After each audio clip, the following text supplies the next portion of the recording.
अस्सलामुअलैकुम dear students, welcome कहती हूँ मैं आपको इंग्लिश बोलते या लिखते हुए कहाँ क्या लगेगा सीरीज़ में। इसमें आप जानते हैं बहुत से कंफ्यूजिंग वर्ड्स का एक सॉल्यूशन कि आपने एग्जैक्टली कहाँ पर क्या लगाना है। आज का लेसन स्पेसिफिकली हम सीखने वाले हैं कि बी, बीन और बीइंग, इनमें क्या डिफरेंस है और ये कहाँ पर इस्तेमाल होते हैं, क्योंकि बहुत से लोग जब इनको सुनते हैं तो वो इंटरप्रेट नहीं कर पाते कि बीन क्यों यूज़ हो रहा है या बीइंग क्यों यूज़ हो रहा है या बी क्यों यूज़ हो रहा है। ठीक हो गया। तो जानने के लिए, देखने के लिए वीडियो लेसन को एंड तक देखते रहें, क्योंकि ये बहुत वैल्यूबल होने वाला है आपके लिए।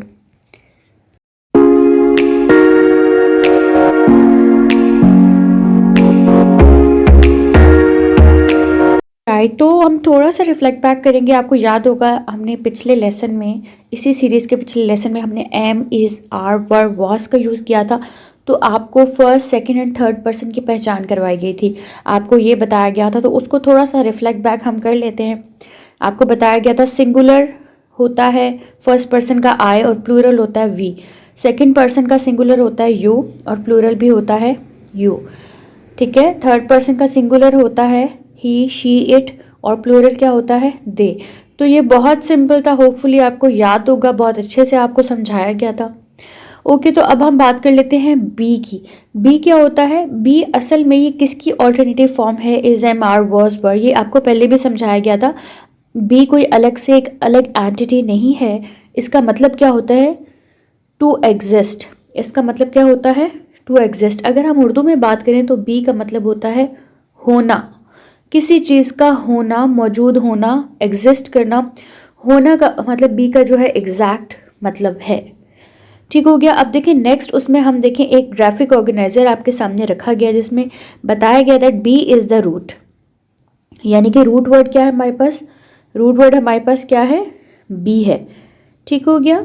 तो रूट वर्ड बी है। उसके बाद बी से आर निकलता है, वर्ड निकलता है, was, is, am, be, been और यहाँ पर क्या है? बीइंग है, बी इंक, बी इंग लिखा हुआ है वहाँ पर, जो आपको दिख नहीं रहा होगा।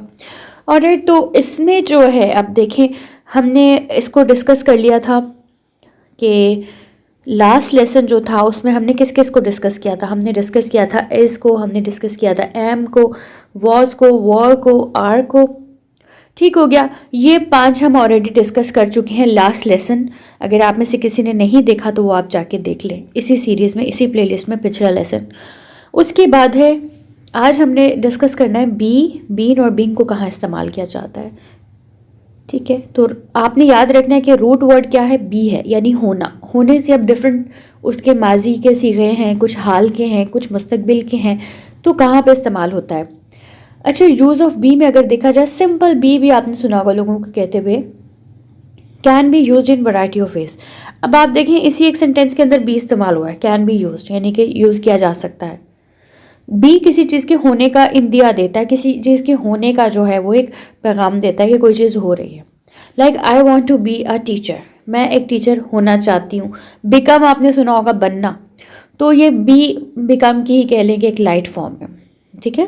तो I want to be a teacher, he wants to be a teacher, she wants to be a teacher, they want to be a teacher, they want to be teacher. ठीक हो गया।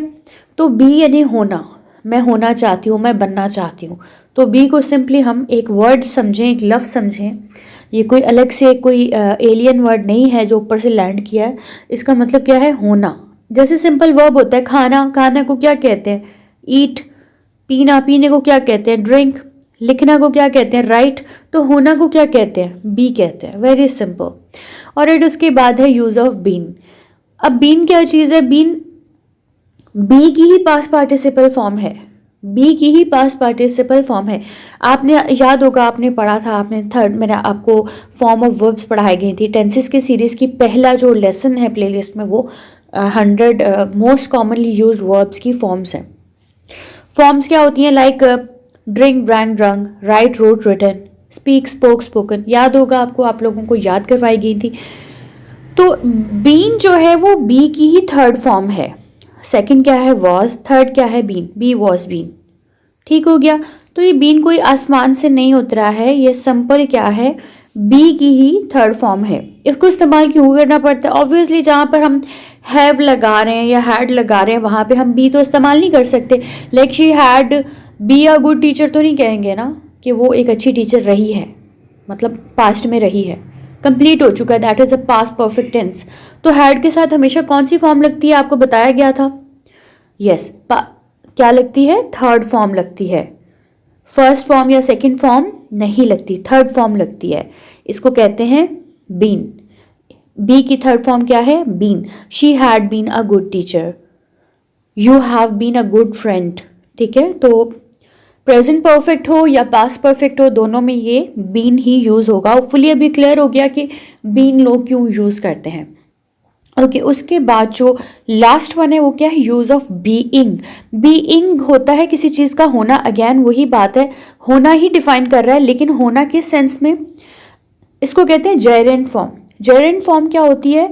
जेरेंट फॉर्म होती है जो continuous verb होता है। Continuous यानी कि कोई चीज़ का होना नाउ में, हाल में या फिर पास्ट में बताया जा रहा हो। आपको याद होगा आपने प्रेजेंट कंटिन्यूस टेंस पढ़ा है, ठीक है, टेंसेस की सीरीज में, और पास्ट कंटिन्यूस टेंस पढ़ा है। Like he is going to school, he was going to school, ये दोनों क्या है? जेरेंट फॉर्म्स हैं या फिर कंटिन्यूस फॉर्म्स हैं। तो जहां पर भी जेरेंट फॉर्म यूज होगी यानी किसी चीज का जारी होना बताया जा रहा है, तो वहां पे आईएनजी लगाना मस्ट हो जाएगा बी के साथ। तो अगर हम राइट के साथ राइट को राइटिंग कह देते हैं, ठीक है, या फिर स्पीक को स्पीकिंग कह देते हैं, तो बी को बीइंग क्यों नहीं कह सकते? कह सकते हैं, वेरी सिंपल। तो हमने इस कॉन्सेप्ट को काफ़ी एलिएनेटेड बना दिया है कि कोई मार्स से आया हुआ कॉन्सेप्ट है। बीइंग जो है वो बहुत ज़्यादा, उसको हम कंफ्यूज हो जाते हैं। राइटिंग में, साइकिलिंग में, राइटिंग में, उसमें कहीं कंफ्यूज नहीं होते। तो बीइंग सिंपली कहाँ यूज होगा? लाइक जहाँ पर आप किसी चीज़ का होना कंटिन्यूड होना पास्ट में या प्रेजेंट में बता रहे हो। जैसे कुछ एग्जाम्पल नीचे दी गई हैं, आप देखो।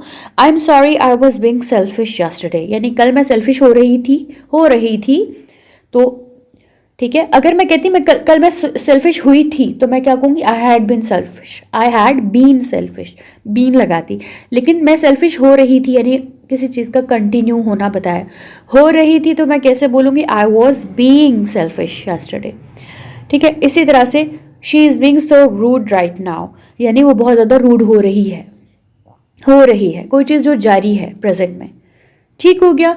होपफुली आपको क्लियर हो गया कि बीइंग को कहाँ इस्तेमाल करना है। आईएनजी वाली फॉर्म को जहाँ रहा है, रही है, रहे हैं, चाहे वो पास्ट के एस्पेक्ट में बात हो रही हो या प्रेजेंट के एस्पेक्ट में बात हो रही हो, वहाँ पर आपने बीइंग को इस्तेमाल करना है। आज के लेसन में आप लोगों ने सीखा है कि बीन और बीइंग को कहाँ इस्तेमाल करते हैं, और सिंपल मैंने आपको बताया कि ये एक नॉर्मल वर्ड की तरह है जिसका मतलब क्या होता है? मौजूद होना। होपफुली आज का लेसन आपको पसंद आया। आज के बाद आप बीइंग में कंफ्यूज्ड बिल्कुल भी नहीं होने वाले, बल्कि आप बिल्कुल क्लियरली बात करेंगे बिना किसी हिचकिचाहट के और कॉन्फिडेंस के साथ। इंशाल्लाह इसी सीरीज़ के नेक्स्ट लेसन में हम सीखेंगे कि कैन और कुड को कहाँ इस्तेमाल करते हैं। ठीक है, अपना बहुत सारा ख्याल रखिएगा। अल्लाह हाफ़िज़।